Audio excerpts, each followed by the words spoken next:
Selamat pagi anak-anak. Kita akan belajar firman Tuhan melalui buku renungan pagi anak, Identitas. Hari ini tanggal 19 Mei, judul renungan kita, Ellen Lane, Pendeta yang Diurapi. Mari kita awali dengan doa.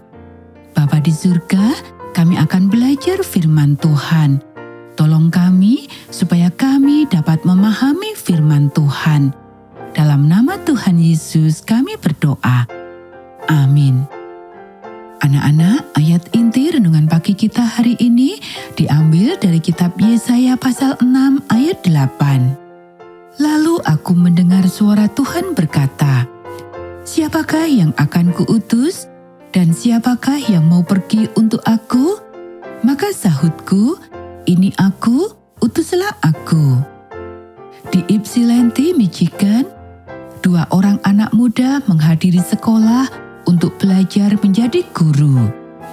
Nama mereka adalah Ellen S. Edmonds dan Abby Lane.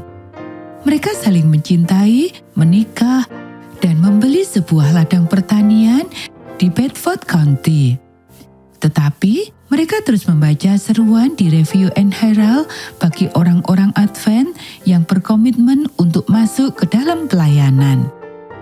Itu bukanlah keputusan yang mudah. Mereka berdoa dan berdoa. Akhirnya, mereka menjual lahan pertanian mereka. Kita lihat saja apa yang akan terjadi. Yang terjadi adalah mereka mendapatkan pembeli dalam waktu 1 minggu. Mereka masih belum yakin. Mereka memutuskan untuk bertanya kepada para pemimpin gereja, terutama kepada orang kulit putih. Apakah Nyonya White melihat jawabannya dalam sebuah penglihatan? Tidak.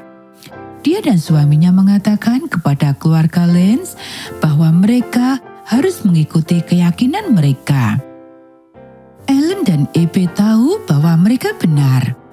Mereka menjual rumah mereka dan masuk ke dalam pelayanan, dan Abby segera menerima lisensi untuk berkhotbah. Tetapi tentu saja dia tidak bekerja sendirian. Ellen membantu. Ia juga berkhotbah dan beberapa orang menyukai khotbahnya lebih baik daripada Abby. Mereka bekerja di beberapa negara bagian, bahkan melalui kesedihan yang mengerikan seperti kematian seorang bayi dan penyakit tifus yang diderita oleh Nyonya Lane. Mereka kembali ke Michigan, dan pada tahun 1878, General Conference memberikan lisensi berkhotbah kepada Ellen Lane. Dia adalah salah satu wanita pertama yang menerimanya. Kemudian, Konferensi Michigan memperbarui lisensinya pada sebuah pertemuan perkemahan. Bersama-sama, The Lanes terus bekerja untuk jiwa-jiwa. Pada satu titik, mereka memutuskan bahwa mereka dapat menjangkau lebih banyak orang jika mereka bekerja secara terpisah, sehingga mereka melakukan seri di berbagai bagian negara bagian pada waktu yang sama. Namun lebih banyak kesedihan yang menanti mereka. Tuan Lane jatuh sakit parah.